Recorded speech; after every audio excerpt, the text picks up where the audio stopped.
There was an idea. Fun isn't something one considers when balancing the universe. But this does put a smile on my face.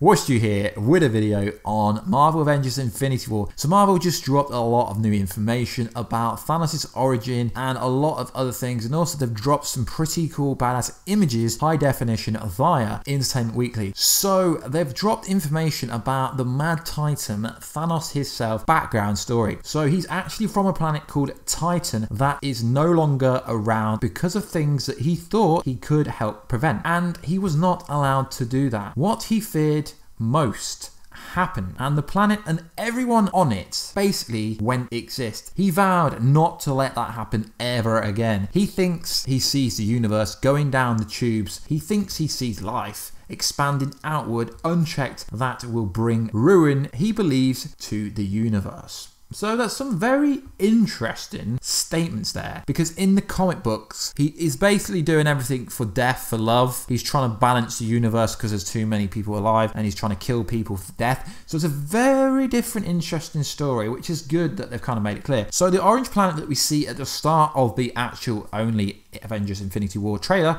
I'm guessing is going to be Titan, his home planet. And I guess you could say that the Soul Stone is going to be there, potentially, because why would he go back there, and why would the other Avengers go back there? So this made me think of a scene in Guardians of the Galaxy where a planet was wiped out by the Celestials. It was shown when they were in the collector's kind of room, I guess you could say, and it was an unknown planet that was wiped out by the Power Stone. So I think it could be Titan. Maybe MCU have made some changes. There seems to be some like yellow paint on the left of the screen of the scene that I think potentially could have been a younger version of Thanos. Maybe he tried to stop it and was damaged or lost his family members or something like that. But it's interesting because the thing released by Marvel says the complete opposite. This is just the kind of theory that's going around. So if that is where he's from, it would be interesting. And if he got hurt in this battle but didn't die, it would suggest why he's got the kind of scars on his face. No, it's not from Deadpool.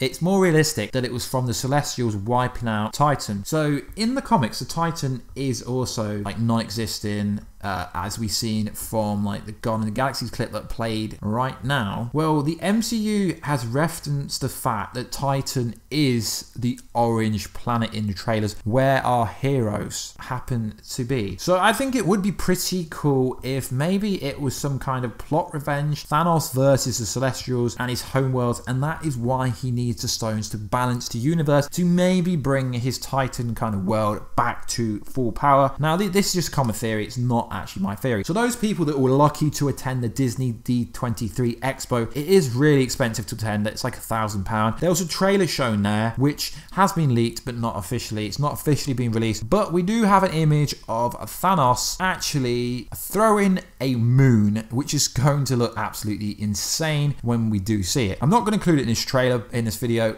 but if you want to watch it, you can watch it online, but the quality will be very weak. So that footage was never actually released to the public, but descriptions from those who saw it gave a pretty detailed kind of variation of what Josh Brolin Thanos did. Literally hurled an entire moon at the heroes. That the shot has now finally been made available, so we can see it. So I think it's gonna be pretty interesting. So what do you do with the Mad Titan? The description from Entertainment Weekly reads: if you're Thanos and you use the purple and blue Infinity Stone to rip a moon out of orbit and hurl it against the ground like a dinner plate, well, fans have speculated that this may very be Xandar, where the Nova Corps was guarding the purple Power Stone from the orb. Marvel tells Entertainment Week this shot is actually on the Titan rune homeworld of Thanos. So that squashes the kind of Xandar theory, so which is pretty cool. So I'm going to go over some other information. So Cap makes the decision to bring a Vision to Wakanda, says Anthony Russo. Earth is making its last stand to keep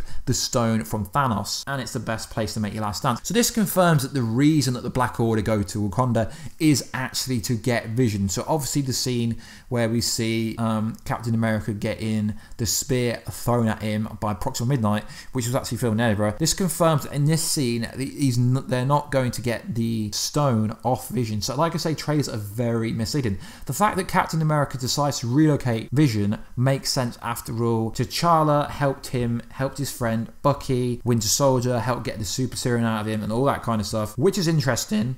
Creating the Avengers at Age of Ultron, obviously that's where Ultron came from, using the Mind Stone in Loki's staff. Unfortunately, the android and Avengers are like, Thanos is going to need the stone back if he's going to fully assemble the Infinity Gauntlet. So it's pretty clear that he's going to get all the gems, but I really can't see Vision dying without the stone, because obviously in these new images we see Shuri talking to Scarlet Witch and Bruce Banner. It may not be about the kind of removing the stone from Vision, but it's pretty clear that she's going to get it out of Vision, which is pretty cool. And what's also cool is the Russos went on to explain how integral Vision is to the overall Infinity War movie. Vision is like the MacGuffin. Anthony Russo says obviously that raises the stakes because Vision's life is in danger and his life is in conflict with Thanos' goals, so something's got to give, which is pretty cool. So it does wrap up quite a few things. It kind of tells you why Thanos is doing what he wants to do, and that he was kind of a hero in the sense that he didn't do anything the first time round and he didn't save his family.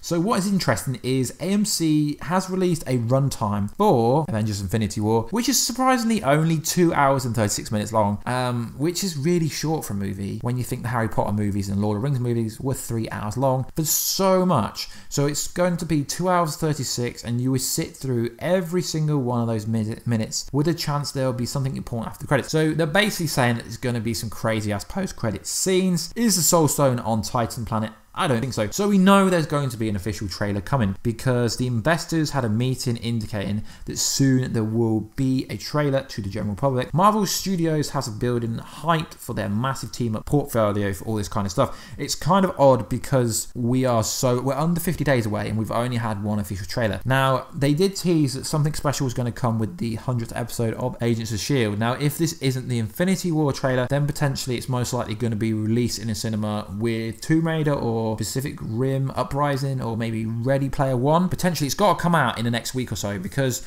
it comes out at the end of next month, and rumoredly the UK is getting it one day, the 26th of April, one day before the rest of the world, which is pretty cool. We do get some pretty cool new images. We get a new image of Loki where he's looking very sinister. I just can't help the fact that I think Loki is going to die. Not in this movie. I think he's going to become the hero, or maybe if he doesn't die, he's going to pretend he's dead and then he'll reappear just like he does every single time. So this has just been a wrap up of all the latest news because I didn't want to make separate individual videos and make 2-minute videos for every single little story. I wanted to wrap up multiple kind of things in one video, as I think it would flow much better. So guys, that's all it is for this video. Please like, subscribe and comment. We are getting close to 10,000 subscribers.